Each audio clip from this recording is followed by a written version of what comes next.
कैसे हैं दोस्तों? आज हम बात करने वाले हैं एक ऐसे लेंस की जो इंडिया में अभी तक बहुत कम लोग जानते हैं। यह है Shirui 40mm t1.8 1.33x anamorphic autofocus lens, दुनिया के पहले ऑटोफोकस एनामॉर्फिक लेंसों में से एक। ये स्पेशली APS-C कैमरों के लिए बनाया गया है, लेकिन इसके अंदर छुपा हुआ है एक सीक्रेट, वो मैं आपको थोड़ी देर में बताऊंगा। तो रिव्यू शुरू करें उससे पहले एक बार ये देख लीजिए।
तो दोस्तों ये है सिरुई का 40mm एनामॉर्फिक ऑटोफोकस लेंस का असली रिजल्ट, और हमने इसे फिल्माया है सोनी FX30 पर। जी हाँ, वही APS-C कैमरा जिसे पता नहीं क्यों सभी एक नॉर्मल कैमरे की तरह ट्रीट करते हैं। खैर, अब मुद्दे पर आते हैं। दरअसल सबसे पहले ये बता दूं कि ये लेंस हमें सिरुई ने भेजा है एक गिफ्ट के तौर पर, और उन्होंने मुझे इसे मेरे जन्मदिन के अवसर पर भेजा था। इसलिए सिरुई, आपका बहुत बहुत धन्यवाद। लेकिन ना तो ये वीडियो सिरुई द्वारा स्पॉन्सर्ड है, और ना ही इस वीडियो को उन्होंने पोस्ट करने से पहले देखा है, और ना ही उनकी तरफ से कोई भी डिमांड है। लेकिन शुरू करें उससे पहले ये समझ लीजिए कि एनामॉर्फिक लेंस होता क्या है। देखिए दोस्तों, जो नॉर्मल लेंसेज होते हैं ना, हम डेली यूज करते हैं, उन्हें स्फेरिकल लेंसेज कहते हैं। वो इमेज को जैसी होती है वैसी ही कैप्चर करते हैं। लेकिन एनामॉर्फिक लेंस इमेज को हॉरिजॉन्टली कंप्रेस करके रिकॉर्ड करता है, मतलब स्क्वीज करके, और पोस्ट में उसे डी स्क्वीज करके आपको मिलता है 1.33x एनामॉर्फिक रिजल्ट, वो भी 2.35:1 एस्पेक्ट रेशियो में। वही है classic cinematic wide screen look जो आप हॉलीवुड फिल्मों में देखते आए हैं, और इसे ही कहते हैं अ ट्रू सिनेमास्कोप।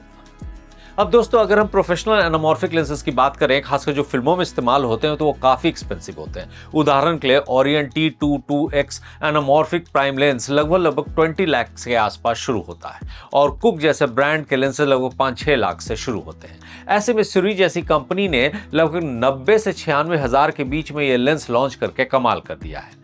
हम जैसे इंडी फिल्म मेकर्स जो महंगे लेंसेज के बारे में सिर्फ सोचते थे, अब अपना खुद का रियल सिनेमा लेंस खरीद सकते हैं, और जब चाहें अपने प्रोजेक्ट्स में इस्तेमाल कर सकते हैं। तो आइए अब शुरू करते हैं इसके बॉक्स से। जब आप ये लेंस खरीदेंगे ना, तो आपको मिलेगा एक प्रीमियम क्वालिटी पाउच, और ये लेंस फैक्ट्री से वैक्यूम सील्ड होकर आता है, मतलब नया लेंस खरीदने पर डस्ट अंदर जाने का कोई सवाल ही नहीं है। ये एक छोटी सी चीज है, लेकिन सिरुई की तरफ से एक बहुत ही थॉटफुल प्रोसेस है, और मुझे ये काफी अच्छा लगा। बाकी कंपनियों को भी इसे फॉलो करना चाहिए। अब लेंस देखने में तो काफी बड़ा लगता है, लेकिन इसका वजन सिर्फ 615 ग्राम है। एक एनामॉर्फिक लेंस के लिए ये जेन्युइनली लाइट वेट है, मतलब आप घंटों हैंड हेल्ड शूट कर सकते हैं या गिम्बल पर भी अटैच कर सकते हैं। अब अगर एर्गोनॉमिक्स को देखें तो सबसे पहले आता है अपर्चर रिंग। यह क्लिक डॉट डिक्लिक दोनों होता है, यानी दोनों मोडों में काम करता है। फोटोग्राफर हो या वीडियोग्राफर, दोनों के लिए एक परफेक्ट ऑप्शन है। फिर है गियर्ड फोकस रिंग और गियर्ड अपर्चर रिंग। ये एक प्रोफेशनल फील देता है। आप मैनुअल फॉलो फोकस पुलर भी आसानी से इंस्टॉल कर सकते हैं। लेंस में एक AF/MF स्विच है जो आपको ऑटो फोकस और मैनुअल फोकस के बीच में इंस्टेंटली स्विच करने की फैसिलिटी देता है। कस्टमाइजेबल फोकस होल्ड बटन भी है। ये ऐसा है कि जैसे ही आपने किसी सब्जेक्ट को फोकस किया, आप इसे प्रेस करके उस फोकस पॉइंट को लॉक कर सकते हैं। अब लेंस का AF उसके फोकस को खुद ब खुद नहीं बदल सकता, भले सामने कोई भी आए। ये एक यूजफुल फीचर साबित होता है। और अंत में है इसमें एक USB Type-C पोर्ट, जिससे आप आसानी से लेंस का फर्मवेयर अपडेट कर सकते हैं, और वो भी डायरेक्टली। यह लेंस 77 mm फिल्टर थ्रेड के साथ आता है और मेरे पास पहले ही से 77 mm ND फिल्टर है, तो मेरे लिए एक परफेक्ट फिट है। तो अगर ओवरऑल बिल्ड क्वालिटी की बात करें तो आपको इस लेंस को हाथ में लेते ही एक प्रीमियम फील आएगी। पर सवाल ये उठता है कि क्या प्रीमियम बिल्ड क्वालिटी से सब कुछ प्रीमियम हो जाता है? तो चलिए देखते हैं ये काम कैसा करता है। तो शुरू करते हैं सबसे इंपॉर्टेंट सवाल से कि इसका ऑटो फोकस परफॉर्मेंस कैसा है। मैंने आउटडोर डे लाइट में इस लेंस को रियल वर्ल्ड में टेस्ट किया अपने सोनी FX30 पर। मैक्सिमम AF स्पीड और सेंसिटिविटी सेटिंग के साथ मैंने सब्जेक्ट ट्रैकिंग किया, टैप टू फोकस किया, और रिजल्ट की बात करें तो ऑनेस्टली मुझे कुछ बातें अच्छी लगी तो कुछ बिल्कुल भी नहीं लगी। दोस्तों, भले ये लेंस मुझे गिफ्ट में मिला हो, पर मेरा कर्तव्य यह है कि मैं इसके प्लस और माइनस दोनों पॉइंट्स की चर्चा आपसे करूं। तो पहले प्लस पॉइंट की चर्चा करते हैं। मैंने इस लेंस से पूरे डे और नाइट लॉन्ग शूट किया। ये फुटेज देख के आप खुद जज कर सकते हैं कि लेंस एक रियल प्रोडक्शन में कैसा परफॉर्म करता है। दोस्तों, इसकी ऑप्टिक्स और कलर ग्रेडिंग बहुत अच्छी है। फुटेज एकदम सिनेमैटिक आता है। आप क्लोजअप देखिए, लो लाइट में देखिए, बैक लाइट में देखिए और हाई लाइट में देखिए, सभी में फुटेज शानदार है। हाँ, एक बात यह है कि इस लेंस की मिनिमम फोकसिंग डिस्टेंस 60 सेंटीमीटर है। एनामॉर्फिक लेंस के लिए ये क्वाइट डिसेंट है, इसलिए मैं थोड़ा नजदीक जाकर क्लोजअप लेना चाहता था, पर प्रॉब्लम ये थी कि ये बार बार आउट ऑफ फोकस होता जा रहा था।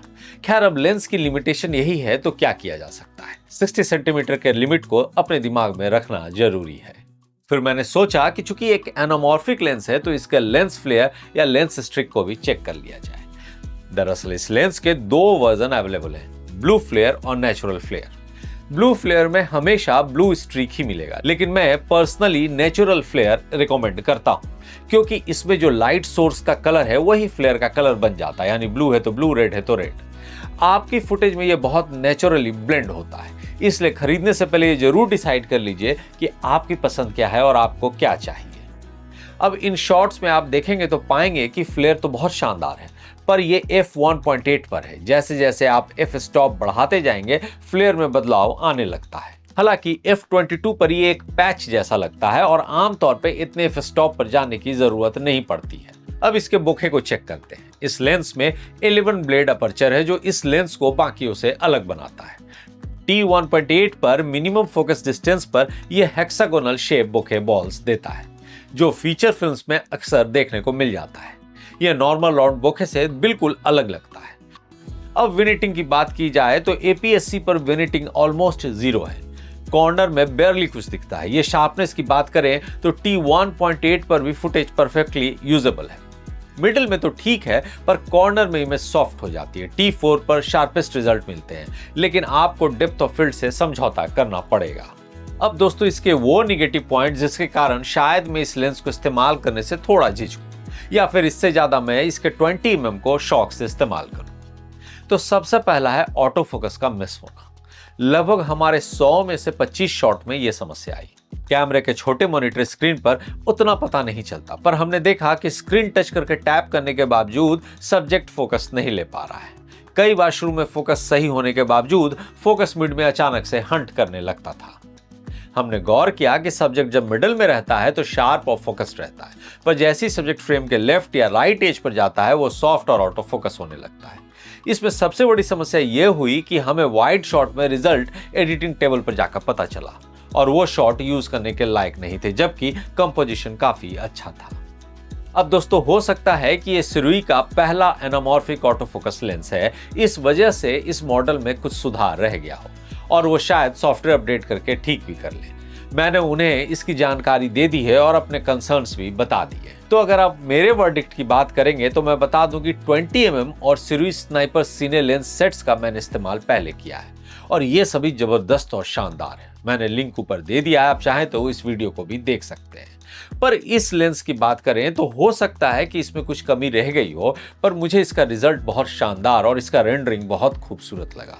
अगर आप सस्ते और अच्छे APS-C एनामॉर्फिक लेंस की तलाश में हैं तो सिरुई के ये दोनों लेंस आपके लिए बेस्ट रहेंगे और ये फुल फ्रेम पर भी काम करते हैं।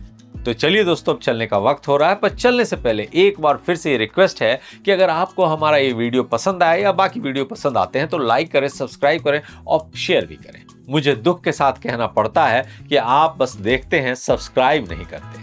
अब आप जानते हैं कि आप हमारे लिए कितना इंपॉर्टेंस रखते हैं, क्योंकि हमारा चैनल नया है, इसलिए आपकी ज़्यादा से ज़्यादा सपोर्ट की हमें ज़रूरत है। इसलिए प्लीज़ आप अपना सपोर्ट करें, हमें 25,000 वाले क्लब में पहुंचाएं और जल्दी जल्दी इसे शेयर भी करें। और साथ में अगर आपको किसी और टॉपिक पर वीडियो चाहिए तो हमें हमारे कमेंट बॉक्स पर लिख दीजिए, हम पूरी कोशिश करेंगे उस पर वीडियो लाने की। तो फिर मिलते हैं अगले वीडियो में, तब तक के लिए हैप्पी फिल्मिंग एंड सायोनारा।